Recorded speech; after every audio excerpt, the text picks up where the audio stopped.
میرے پیارے ساتھیوں، آپ اس جلسے میں کیوں آئے ہیں؟ اسی لیے تو آئے ہیں کہ جلسے میں اچھی اچھی باتیں سنیں گے، نیکی کے کام کے بارے میں جانیں گے کہ نیکی کا کام کون سا ہے اور غلط کام کون سا ہے۔ یہی تو مقصد ہے آپ کا۔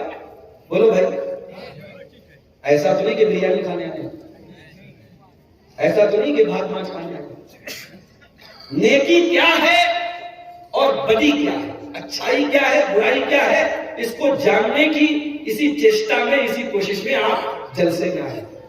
اب یہ جو قرآن کی آیت میں نے آپ کے سامنے پڑھی ہے، سورہ بقرہ کی آیت نمبر 177، اس آیت میں اللہ تعالیٰ نے نیکی کیا ہے یہی بتایا ہے، اسی پرشن کا اتر دیا ہے، اسی سوال کا جواب دیا ہے کہ نیکی کی پریبھاشا کیا ہے۔ واٹ از دا نیکی، what is the definition of نیکی، نیکی کہتے کس کو ہے، نیکی کی پریبھاشا کیا ہے۔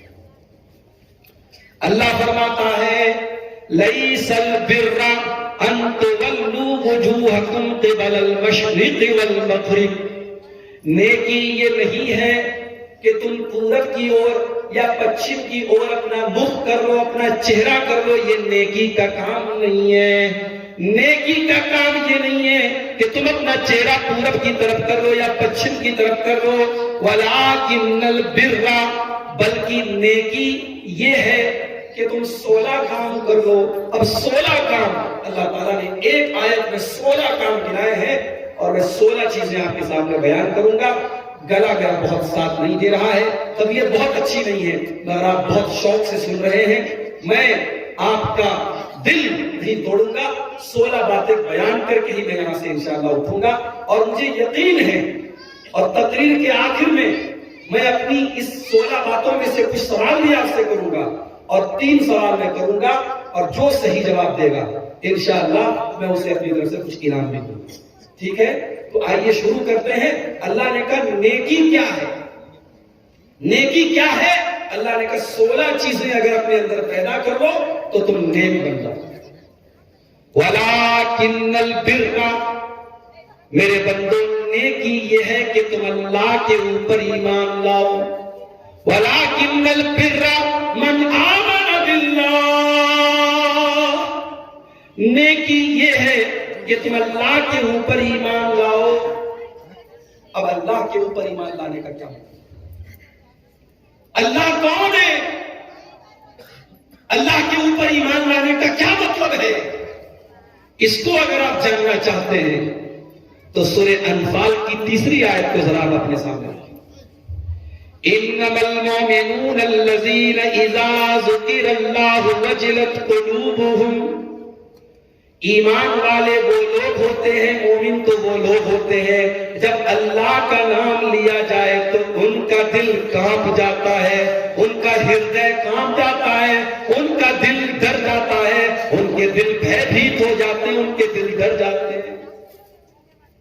ابھی آپ کے ہی کلیا چک کے کسی نے بتایا مجھے کہ شیخ صاحب، مولی صاحب، ہمارے یہاں کنوارے لڑکوں سے زیادہ غلط کام کرنے میں شادی شدہ لوگ آ گئے۔ کنوارے لوگ تو تھوڑا ڈرتے ہیں، بچتے ہیں، شادی شدہ لوگوں کو تو یہ لگتا ہے کہ صاحب ہمارے پاس تو لائسنس مل گیا ہے، ہم چاہے جتنا غلط کام کریں۔ اب یہ مجھے کسی نے بتایا ہے آپ کے علاقے کا ماحول۔ اب اگر یہ چیز ہے تو ذرا قرآن کی آیت کو اپنے سامنے رکھو۔ شادی ہو گئی آپ کی، بیوی آپ کے پاس موجود ہے، حلال طریقے سے آپ اپنی خواہش کو پورا کر سکتے ہیں، لیکن آپ کے پاس پیسہ ہے، دولت ہے، آپ حرام طریقے سے اپنی خواہش کو پورے کرنے کے لیے جا رہے ہیں، زنا کر رہے ہیں، بدکاری کر رہے ہیں۔ اس کا مطلب کہ اللہ کے اوپر آپ کا ایمان نہیں ہے۔ اگر اللہ کے اوپر آپ کا ایمان ہوتا تو آپ زنا نہ کرتے، آپ بدکاری نہ کرتے، آپ شرمگاہ کا غلط استعمال نہ کرتے۔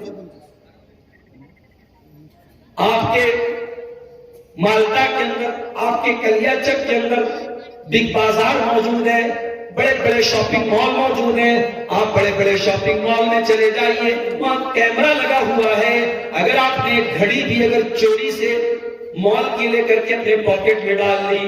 اگر آپ نے گھڑی بھی چرا لی, آپ نے کوئی معمولی سا سامان بھی اگر چوری کر لیا, کیمرے میں آپ کا چہرہ ریکارڈ ہو جائے گا. اور جب آپ شاپنگ مال کے گیٹ سے باہر نکلنے لگیں گے تو شاپنگ مال کا اعلان بھی بجنے لگے گا کہ یہ گھڑی چرا کر کے جا رہا ہے, یہ سامان چرا کر کے جا رہا ہے. اس لیے شاپنگ مال میں کوئی چوری نہیں کرتا, کیونکہ سب کو پتا ہے کیمرہ لگا ہوا ہے, ریکارڈ. میرے پیارے ساتھیوں, اگر شاپنگ مال کے اندر کیمرہ لگا ہوا ہے اور اس کیمرے کے ڈر سے ہم غلط کام نہیں کرتے, ہم کسی لڑکی کو نہیں چھیڑتے, ہم چوری نہیں کرتے, ہم سامان نہیں چوراتے, اس کیمرے کا تو کوئی بھروسہ بھی نہیں ہے. وہ کیمرہ تو خراب بھی ہو سکتا ہے, وہ کیمرہ تو ٹوٹ بھی سکتا ہے, اس کیمرے کو بنانے والا تو انسان ہے.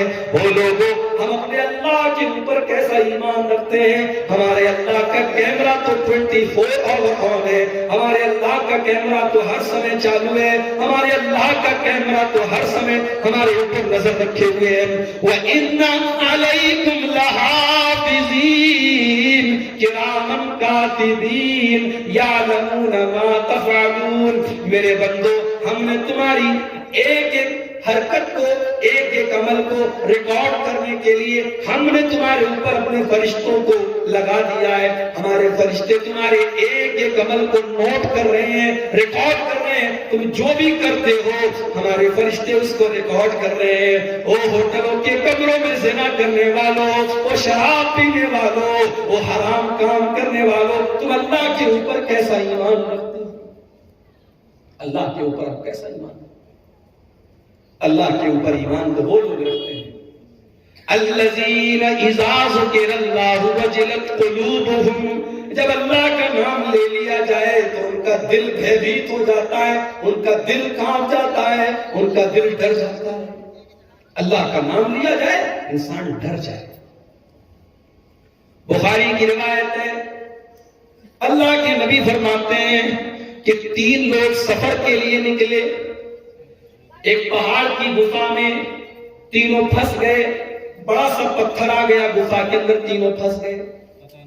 تینوں نے آپس میں طے کیا, چلو ہم اللہ سے ایسی دعا کرتے ہیں کہ اللہ تعالیٰ اس مصیبت کو, اس سنکٹ کو دور کر دے.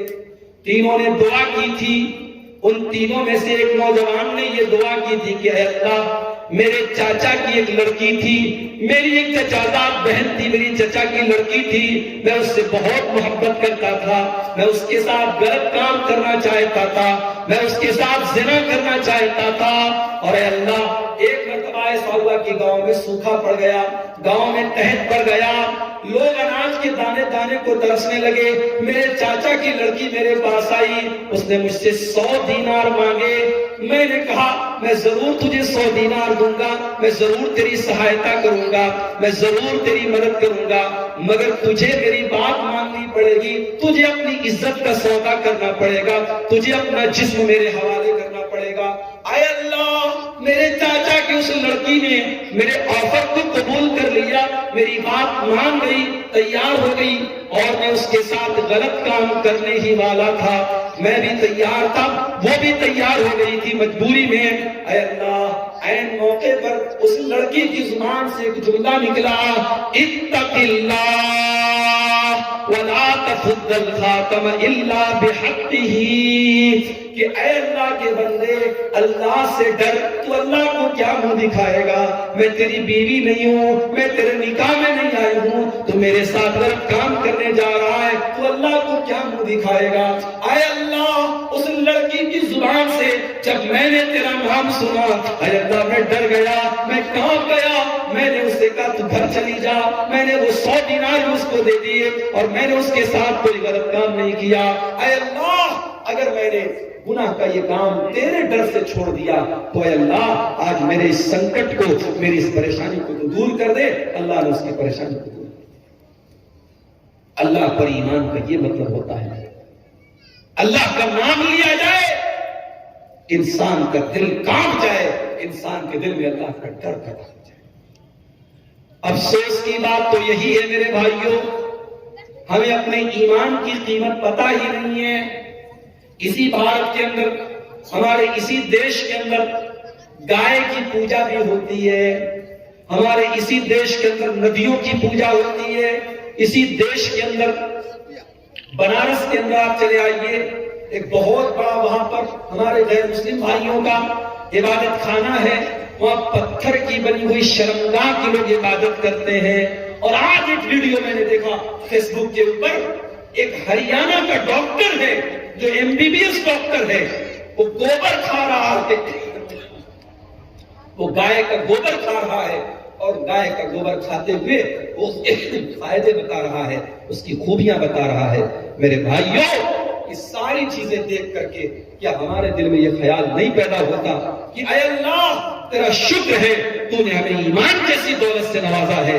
ہمارے پاس دنیا میں دولت ہو نہ ہو، ہمارے پاس رہنے کو اچھا مکان ہو کہ نہ ہو، ہمارے پاس دھن دولت ہو نہ ہو، لیکن اگر ہمارے پاس ایمان کی دولت ہے تو ہم سے بڑا دولت والا کوئی نہیں ہے۔ میرے بھائیوں، اللہ نے جب نیکی کا مطلب بتایا تو سب سے پہلی چیز کیا بتائی؟ وَلَٰكِنَّ الْبِرَّ مَنْ آمَنَ بِاللَّهِ، نیکی یہ ہے کہ تم اللہ کے اوپر ایمان لاؤ، اور جو اللہ کے اوپر ایمان رکھتا ہے وہ سر اگر جھکاتا ہے تو اللہ کے آگے جھکاتا ہے۔ کسی مزار پر، کسی قبر پر، کسی بزرگ کے آگے وہ کبھی سر نہیں جھکا سکتا، وہ سر جھکائے گا تو اللہ کے آگے جھکائے گا۔ جو اللہ کے اوپر بھروسہ کرتا ہے، اس کے بچے بیمار ہو جائیں تو وہ دعائیں پڑھ کر کے اپنے بچے کو دم کرتا ہے، وہ قرآن کی آیتیں پڑھ کے اپنے بچے کو دم کرتا ہے، وہ اپنے بچے کے گلے میں تعویذ نہیں ڈالتا ہے، مائیں اپنے بچوں کے ماتھے پر کاجل کا ٹیکا نہیں لگاتی ہے۔ ایمان جو اللہ کے اوپر رکھتا ہے وہ نفع اور نقصان کا مالک اگر کسی کو سمجھتا ہے تو اللہ کو سمجھتا ہے۔ وَلَٰكِنَّ الْبِرَّ مَنْ آمَنَ بِاللَّهِ، میرے بندو تم نیک بننا چاہتے ہو، نیکی کا راستہ جاننا چاہتے ہو تو اللہ کے اوپر ایمان لاؤ۔ اللہ کون ہے؟ اگر قرآن میں آپ اس کو سمجھنا چاہتے ہیں کہ اللہ کون ہے، بہت زیادہ ادھر ادھر جانے کی ضرورت نہیں ہے، آیت الکرسی پڑھ لیجیے، اللہ کون ہے آپ کو پتہ چل جائے گا۔ آیت الکرسی قرآن کریم کی سب سے عظیم آیت الکرسی، اگر رات کو پڑھ کر کے سو جاؤ تو رات بھر شیطان آپ کے قریب نہیں آئے گا۔ آیت الکرسی، اس کے اندر اللہ تعالیٰ نے اپنا انٹروڈکشن کرایا ہے، اللہ کون ہے۔ آیت الکرسی ذرا پڑھ کر کے آپ دیکھیں۔ اللہ لا الہ الا هو الحی القیوم، اللہ وہ ہے جس کے سوا کوئی عبادت کے لائق نہیں ہے، وہ ہمیشہ سے زندہ ہے اور ہمیشہ سے قائم ہے اور ہمیشہ قائم رہے گا۔ لا تأخذہ سنۃ ولا نوم، اس کو نیند بھی نہیں آتی، اس کو اونگ بھی نہیں آتی۔ ہم رات کو 2 بجے تک جاگ جائیں تو صبح اگر کوئی ہم کو 6 بجے اٹھا دے، فجر کی ٹائم ہم کو اٹھا دے، چلیے عبدالغفار صاحب فجر کا ٹائم ہو گیا، ہم اٹھیں گے تو ہم کو ایسے اونگ آئے گی، ہم کو نیند لگے گی۔ کیوں؟ ہمارے جسم کو آرام چاہیے۔ اللہ تعالیٰ ساری کائنات کو چلا رہا ہے، اس کو کسی آرام کی ضرورت نہیں، اس کو نیند نہیں آتی، اس کو اونگ نہیں آتی۔ لا تأخذہ سنۃ ولا نوم، اس کو اونگ نہیں آتی، اس کو نیند نہیں آتی، اس کو جھپی نہیں آتی۔ لہو ما فی السماوات و ما فی الارض، وہ زمین اور آسمان کی تمام چیزوں کا مالک ہے۔ من ذا الذی یشفع عندہ الا باذنہ، کل قیامت کے دن اس کے پاس اگر کوئی اللہ کا نبی سفارش بھی کرے گا تو اس کی اجازت سے کرے گا، اس کے اوپر کسی کا دباؤ نہیں ہے، کسی کا پریشر نہیں ہے۔ یعلم ما بین ایدیہم وما خلفہم، وہ ہمارے آگے کی باتوں کو بھی جانتا ہے، ہمارے پیچھے کی باتوں کو بھی جانتا ہے۔ ولا یحیطون بشیء من علمہ، اللہ تعالیٰ کے علم کے بارے میں ہم اتنا ہی جانتے جتنا اللہ تعالیٰ نے ہم کو بتایا، اس سے زیادہ ہم کچھ نہیں جانتے۔ وسع کرسیہ السماوات والارض، اور اس کی جو کرسی ہے اللہ تعالیٰ کی، اب اللہ کی کرسی کیسی ہے، اس کرسی کی کیفیت ہم نہیں جانتے، لیکن اس کی کرسی اتنی بڑی ہے، اللہ کہہ رہا ہے اس کی کرسی آسمانوں اور زمین کو گھیرے ہوئے ہے۔ وَلَا يَئُودُهُ حِفْظُهُمَا، اور آسمانوں اور زمین کی حفاظت کر کے اللہ تعالیٰ تھکتا نہیں ہے، اس کو تھکانے والی کوئی چیز نہیں ہے۔ وَهُوَ الْعَلِيُّ الْعَظِيمُ، اور وہ اللہ بلند ہے، اونچا ہے اور بہت عظیم ہے، بہت مہان ہے، بہت گریٹ ہے۔ آیت الکرسی میں اللہ تعالیٰ نے ایک آیت کے اندر اپنا انٹروڈکشن دے دیا۔ تو نیکی کیا ہے؟ اللہ نے کہا اللہ کے اوپر ایمان۔ آج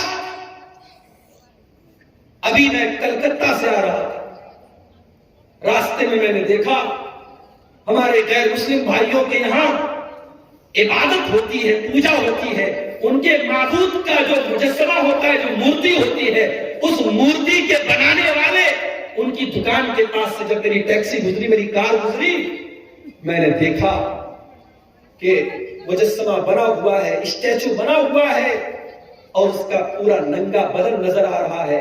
اب اس کے اوپر کپڑے پہنائے جائیں گے اور پھر اس کے آگے لوگ ہاتھ جوڑیں گے، اس کو اپنا مالک سمجھیں گے۔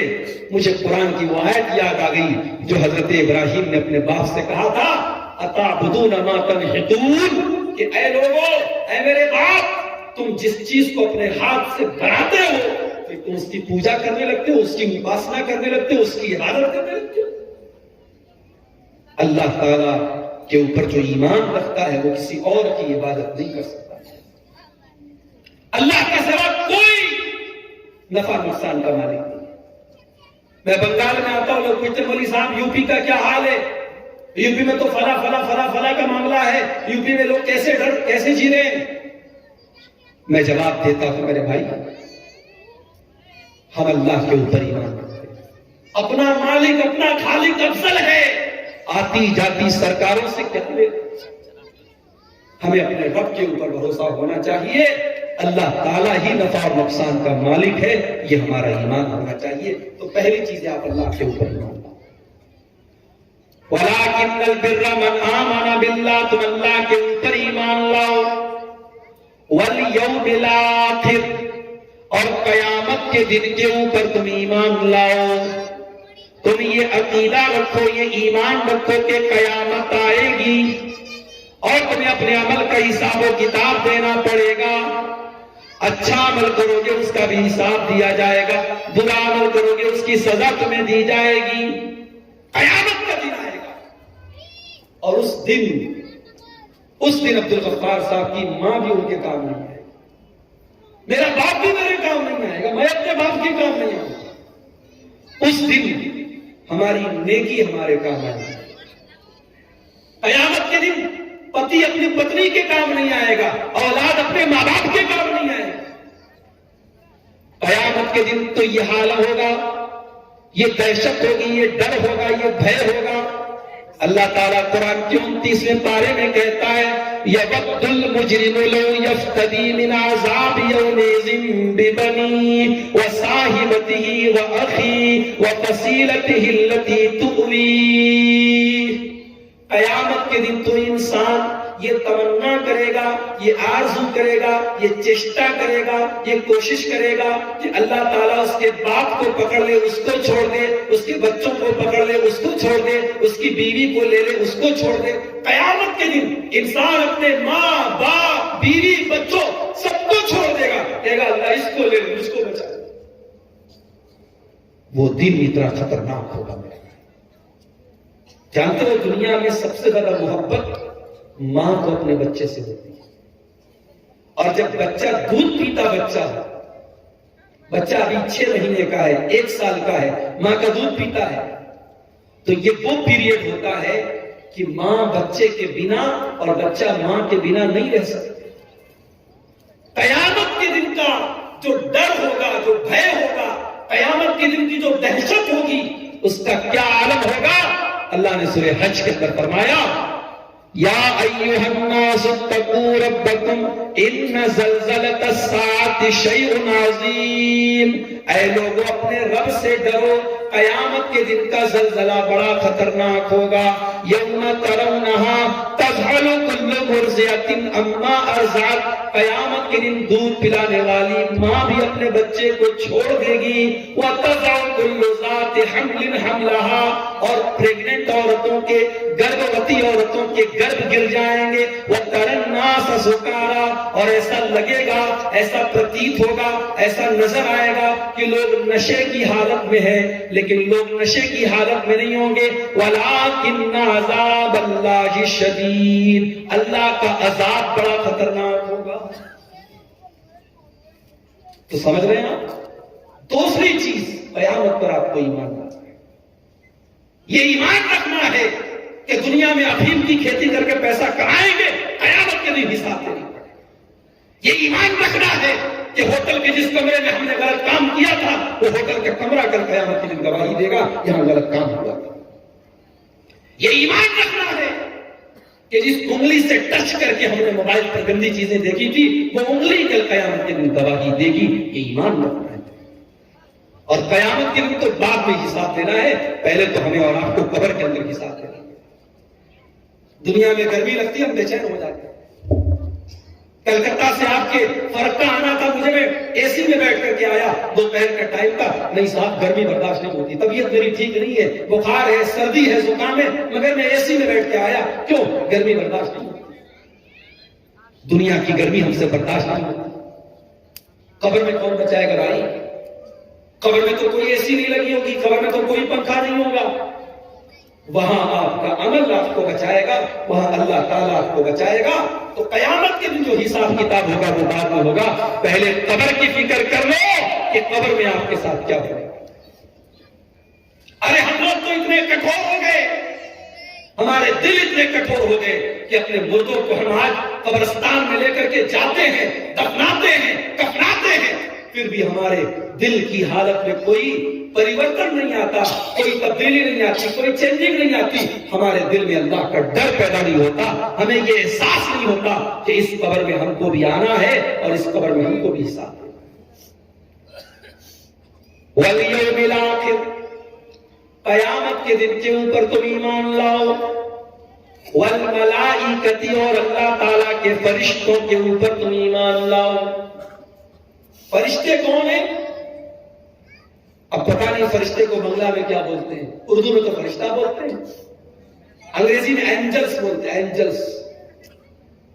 فرشتے اللہ تعالیٰ کی ایک مخلوق ہے جن کو اللہ تعالیٰ نے نور سے پیدا کیا۔ جیسے اللہ تعالیٰ نے انسان کو کیسے پیدا کیا؟ مٹی سے پیدا کیا۔ جنات کو کیسے پیدا کیا؟ آگ سے پیدا کیا۔ اور فرشتوں کو کس سے پیدا کیا؟ نور سے پیدا کیا۔ فرشتے کھانا نہیں کھاتے، جنات کھاتے ہیں، جنات کھانا کھاتے ہیں۔ اور جنات کا سب سے فیوریٹ کھانا کیا ہے؟ کوئی بتا سکتا ہے؟ بولو بھائی۔ گوبر اور ہڈی، یہ ان کا کھانا ہے۔ اچھا ہوا اللہ تعالیٰ نے ہم لوگوں کو انسان بنایا، ہم لوگ بھی گوبر میں کھا رہے ہو۔ تو فرشتے کھانا نہیں کھاتے، پانی نہیں پیتے، ان کو حاجت نہیں، ان کو ضرورت نہیں، ان کو آوشکتا نہیں۔ اور فرشتے کوئی گناہ نہیں کرتے، فرشتوں کو جو آرڈر ملتا ہے وہ پورا کرتے ہیں، اللہ نے ان کو جو حکم دیا وہ پورا کرتے ہیں۔ تو اللہ کے فرشتوں پر بھی ہم ایمان رکھتے ہیں۔ والکتاب، اور اللہ تعالیٰ کی ساری کتابوں کے اوپر ہم ایمان رکھتے ہیں۔ ہم توریت کے اوپر بھی ایمان رکھتے ہیں، ہم انجیل کے اوپر بھی ایمان رکھتے ہیں، ہم زبور کے اوپر بھی ایمان رکھتے ہیں، مگر ہم ساتھ میں یہ عقیدہ بھی رکھتے ہیں کہ توریت بدل گئی، انجیل بدل گئی، زبور بدل گئی، مگر اللہ کی آخری کتاب قرآن یہ بدلنے والی نہیں ہے۔ قرآن قیامت تک کے لیے نازل ہوئی ہے اور قرآن کو کوئی بدل نہیں سکتا ہے، کیونکہ قرآن کی سرکشا کی گارنٹی اللہ تعالیٰ نے خود لے لی ہے۔ اِنَّا نَحْنُ نَزَّلْنَا الذِّكْرَ وَإِنَّا لَهُ لَحَافِظُونَ۔ قرآن کی حفاظت ہم کرتے ہیں۔ 8 سال کا بچہ قرآن کا حافظ ہو جا رہا ہے۔ ابھی جھارکھنڈ کے برہیٹ میں 16 سال کی ایک بچی قرآن کی حافظ ہو گئی۔ پورے جھارکھنڈ میں یہ پہلی لڑکی ہے جس نے قرآن کا حافظہ کر لیا۔ آج چھوٹے چھوٹے بچے قرآن کو یاد کر لیتے ہیں، یہ قرآن کا کمال ہے میرے بھائیوں، یہ اللہ کی کتاب کا کمال ہے۔ اللہ تعالیٰ اس کتاب کی حفاظت کر رہا ہے۔ 8 سال کے بچے کو قرآن پورا کا پورا یاد ہے، اور تراویح کے رمضان کے مہینے میں تراویح کی نماز میں قرآن کو سنتے ہیں۔ تو تمام کتابوں پر بھی ہم ایمان رکھتے ہیں۔ والنبیین، اور نیکی یہ ہے کہ تم اللہ کے نبیوں کے اوپر ایمان لاؤ۔ کتنے نبی آئے دنیا میں کوئی بتا سکتا ہے؟ بولو بھائی، بوجھتے بارے نہ بوجھتے بارے، کتنے نبی آئے؟ غلط بات ہے، 1,24,000 کی حدیث ضعیف ہے۔ اس لیے اگر کوئی یہ پوچھے کہ نبی کتنے آئے تو سمپل سا جواب دیجئے، بے شمار آئے۔ کتنے آئے؟ بے شمار آئے۔ We don't know, we have no knowledge، ہمیں نہیں پتا کتنے آئے، تعداد نہیں پتا۔ قرآن میں 25 نبیوں کا نام آیا ہے، اور نبیوں میں سب سے آخری نبی جناب محمد رسول اللہ صلی اللہ علیہ وسلم بن کر کے آئے۔ اب آپ کے نبی ہونے کے بعد، آپ کے دنیا میں آنے کے بعد اب کوئی اور نبی آنے والا، بولو بھائی۔ اور ایک بات اور نوٹ کر لو، ہمارے نبی کے آ جانے کے بعد اب قیامت تک اگر کسی کو جنت میں جانا ہے، کامیاب ہونا ہے، تو لا الہ الا اللہ کے ساتھ ساتھ اسے محمد الرسول اللہ بھی پڑھنا ہوگا۔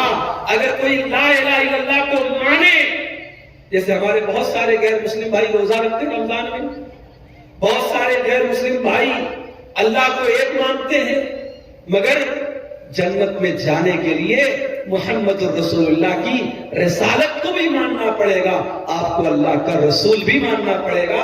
ان دونوں کے بغیر ہم کامیاب نہیں ہو سکتے۔ تو اللہ نے کہا نیکی یہ ہے کہ تم اللہ کے سارے نبیوں پر ایمان۔ اس کے بعد فرمایا وَآتَ الْمَالَ عَلَىٰ حُبِّهِ ذَوِي الْقُرْبَىٰ، اور اے میرے بندو نیکی یہ ہے کہ تم اپنے مال کو دان کرو، مال کی محبت کے باوجود تم مال کو دان کرو۔ دیکھو مال کی محبت نیچرل ہے، کوئی اگر یہ کہتا ہے مجھے مال سے محبت نہیں ہے، جھوٹ بول رہا ہے۔ کوئی اگر یہ کہتا ہے میرے دل میں مال اور دھن دولت کا پیار نہیں ہے، جھوٹ بولتا ہے وہ۔ اللہ کہہ رہا ہے کہ مال کی محبت تو ہے، مال سے سب کو پیار ہے، لیکن مال سے پیار ہونے کے باوجود اپنے مال کو وہ دیتا ہے، دان کرتا ہے۔ کس کو دان کرتا ہے؟ ذوی القربیٰ، اپنے رشتہ داروں کو دان کرتا ہے۔ کیا مطلب؟ رشتہ داروں کو دان کرنے کا کیا مطلب ہے؟ مطلب یہ ہے آپ نے مسجد میں دان کیا، اپنے مدرسے میں دان کیا، اپنے غریبوں کو دان کیا، اپنے یتیموں کو دان کیا، لیکن آپ کی بوڑھی ماں کی دوا کے لیے پیسہ نہیں ہے اس کے پاس، اور آپ اپنی ماں کا خیال نہیں رکھتے۔ باپ کے پاس اچھے کپڑے نہیں ہیں، آپ باپ کو اچھا کپڑا لا کے نہیں دیتے، بیوی کو اچھا کپڑا لا کے نہیں دیتے، بچوں کو اچھا کپڑا اور اچھا کھانا نہیں دیتے۔ سب سے پہلے اپنے بچوں پر خرچ کرو، اپنی بیوی پر خرچ کرو، اپنی ماں پر خرچ کرو، اپنے باپ پر خرچ کرو۔ سب سے پہلے ان کا حق ہے میرے بھائی۔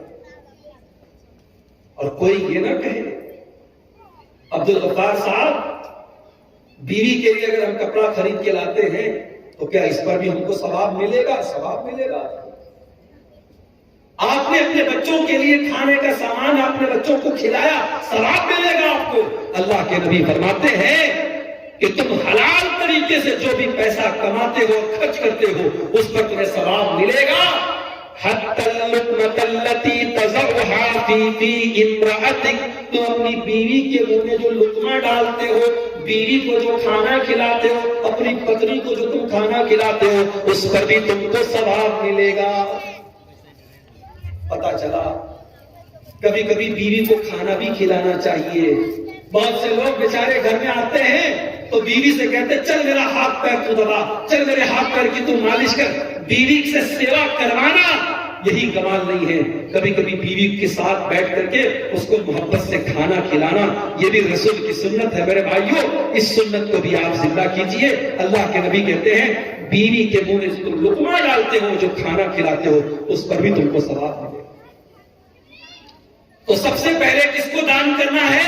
اپنے رشتہ داروں کے اوپر، اپنے بیوی بچوں ماتا پتا ان کو تم ان کے اوپر خرچ کرو. اس کے بعد اگر آپ کے خاندان میں کوئی غریب ہے، ضرورت مند ہے، تو آپ سب سے پہلے اپنے خاندان، اپنے پریوار، اپنے گھر میں جو دیکھیے آپ کا چاچا ہے، آپ کا تایا ہے، آپ کے خاندان کا کوئی آدمی ہے، اگر وہ غریب ہے، وہ کمزور ہے، اس کو مدد کی ضرورت ہے، پہلے آپ اپنی زکات اس کو دیجئے، اس کو دان کیجئے، اس کی مدد کیجئے. اس کو آپ جب مدد کریں گے آپ کو ڈبل ثواب ملے گا، دان کرنے کا ثواب بھی ملے گا، اور ایک رشتہ داری اور سمبند جو آپ اس کو قائم کیے ہیں، رشتہ داری کو جو نبھائے ہیں، اس کا ثواب بھی آپ کو ملے گا.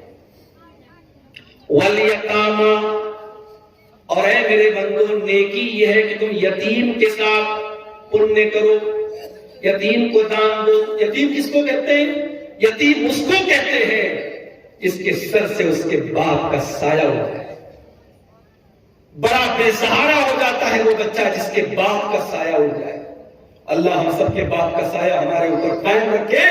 یتیم اور اناتھ، اس کے دل کے درد نہیں جانتا ہے.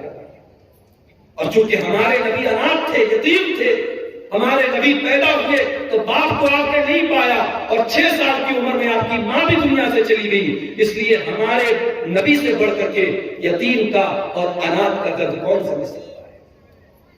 اسی لیے اللہ کے نبی فرماتے ہیں انا وکافل الیتیم کہاتین. آپ اپنی دونوں انگلیوں کو ایسے دکھا کر کے، ایسے پردرشت کر کے آپ کہتے ہیں کہ یتیم کی پرورش کرنے والا، یتیم کا پالن پوشن کرنے والا، یتیم کا خیال رکھنے والا جنت میں میرے ساتھ ایسے رہے گا جیسے یہ دونوں انگلیاں ایک دوسرے کے ساتھ اٹیچ ہیں، جڑی ہوئی ہیں، ایک دوسرے سے لگی ہوئی ہیں. وہ جنت میں میرے ساتھ رہے گا جو کسی یتیم کی پرورش کرنے والا ہوگا.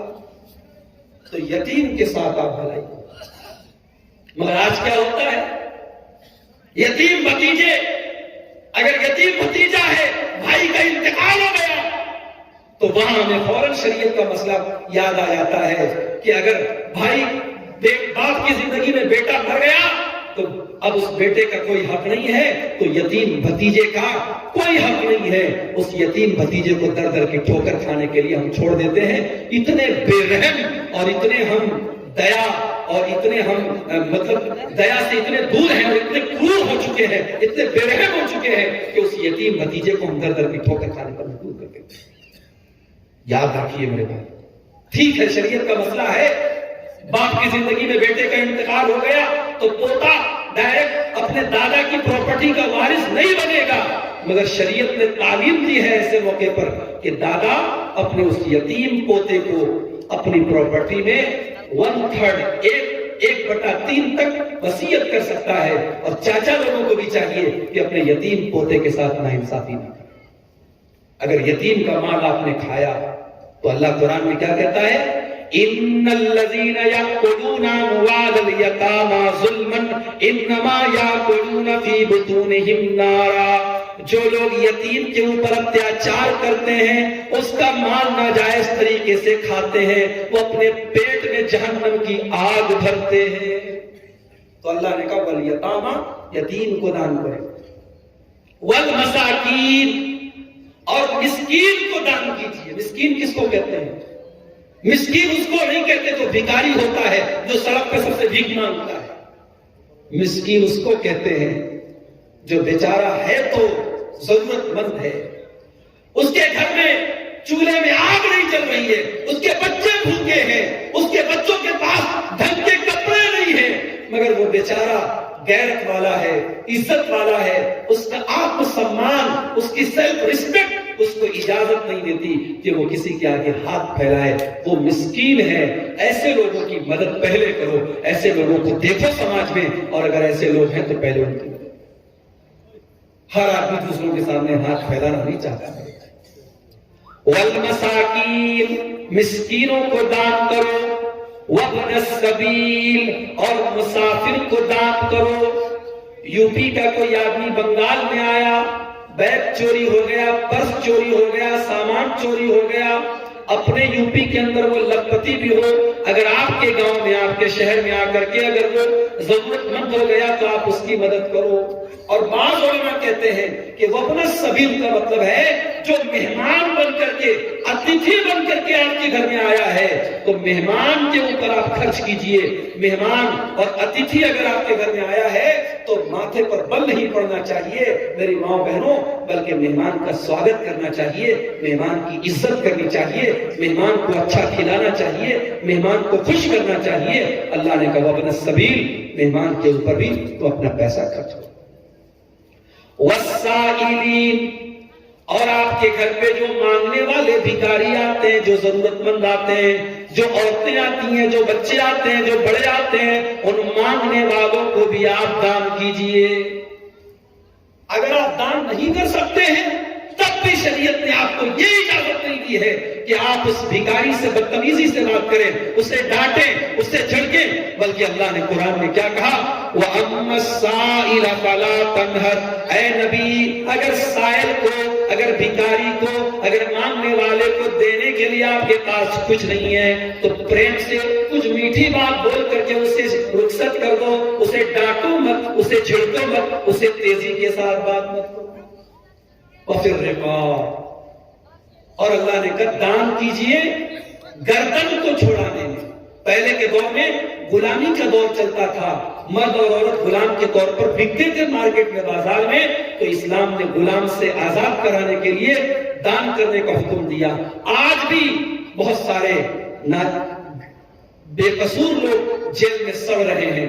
آپ اپنی زکات کی رقم سے، اپنے صدقہ خیرات سے، اپنے دان سے ان بے قصور لوگوں کو چھڑانے میں ان کی ہیلپ کر سکتے ہیں، ان کی مدد کر سکتے ہیں. وَأَقَامَ الصَّلَاةَ، اور نیکی یہ ہے کہ تم نماز قائم کرو. غور کرو میرے بھائیوں، میری ماں بہنوں، نماز پڑھنے کا حکم نہیں ہے، نماز قائم کرنے کا حکم ہے. نماز قائم کرنے کا مطلب یہ ہے کہ آپ رات میں 2 بجے تک بھی اگر جلسہ سن رہے ہیں اور صبح 5 بجے فجر کی اذان ہو رہی ہے، اپنی آنکھوں کو ملتے ہوئے آپ اٹھیں کہ نہیں صاحب نماز کے بعد ہم سو لیں گے لیکن نماز نہیں چھوڑیں. نماز قائم کرنے کا مطلب یہ ہے کہ آپ کلیا چک سے اور اپنے 16 مائل سے آپ کلکتہ گئے ہیں، اور کلکتہ میں آپ جب پہنچے ہیں ظہر کی اذان ہو رہی ہے، آپ نے وہاں جا کر کے نماز پڑھی لیکن آپ نے نماز کو چھوڑا نہیں ہے. نماز قائم کرنے کا مطلب یہ ہے. نماز کوئی بوجھ نہیں ہے، نماز کوئی بوجھ نہیں ہے. نماز تو مومن کے دل کا سکون ہے، کیونکہ جس نبی کا کلمہ ہم پڑھتے ہیں اس نبی کی آنکھوں کی ٹھنڈک، اس نبی کی آنکھوں کا سکون نماز میں تھا. اس نبی نے فرمایا جعلت قرۃ عینی فی الصلاۃ، میری آنکھوں کی ٹھنڈک نماز ہے. اس نبی نے فرمایا یا بلال ارحنا بالصلاۃ، اے بلال جلدی سے اذان دے دو، جلدی سے نماز کھڑی کر دو تاکہ ہمارے دل کو سکون ملے. اس نبی نے اپنے انتم سمے میں، اپنی وفات کے پہلے، اپنی مرتیو کے پہلے، اپنے آخری سمے میں اس نبی نے اپنی امت کو کیا شکشا دی، کیا تعلیم دی؟ الصلاۃ الصلاۃ، اے میری امت کے لوگوں نماز کی پابندی کرنا، نماز کو مت چھوڑنا. تو نماز قائم کرنا. اب کوئی اگر یہ پوچھے مولوی صاحب ایک آدمی نماز بھی پڑھتا ہے اور ساتھ میں جوا بھی کھیلتا ہے، ایک آدمی نماز بھی پڑھتا ہے اور ساتھ میں زنا بھی کرتا ہے، ایک آدمی نماز بھی پڑھتا ہے اور جھوٹ بھی بولتا ہے، تو نماز پڑھنے سے کیا فائدہ ہوا؟ تو میرا جواب یہ ہے کہ تو نماز پڑھ تو رہا ہے مگر تیری نماز اللہ تعالیٰ کے ہاں قبول نہیں ہو رہی ہے. تو کھانا تو کھا رہا ہے مگر کھانا ایک طرف سے کھا رہا ہے اور ایک طرف سے تیرے شریر سے نکل جا رہا ہے. کھانے کا تیرے شریر کو کوئی فائدہ نہیں ہوتا ہے. اسی طریقے سے اگر آپ نماز پڑھتے ہیں اور نماز پڑھنے کے باوجود اگر آپ زنا کر رہے ہیں، آپ حرام کھا رہے ہیں، اس کا مطلب کہ آپ کی نماز آپ کو کوئی فائدہ نہیں پہنچا رہی ہے. کیوں؟ کیونکہ نماز کا تو کام ہے ان الصلاۃ تنہی عن الفحشاء والمنکر، بے شک نماز آپ کو بے حیائی سے روکتی ہے، بے شک نماز آپ کو غلط کاموں سے روکتی ہے. اگر نماز پڑھ کر کے بھی ہم غلط کاموں سے نہیں رکتے ہیں، بے حیائی سے نہیں رکتے ہیں، اس کا مطلب یہ ہوا کہ ہم اور آپ نماز پڑھ تو رہے ہیں مگر نماز ہمارے دل کے اوپر اثر نہیں کرتی. وَأَقَامَ الصَّلَاةَ، نماز قائم.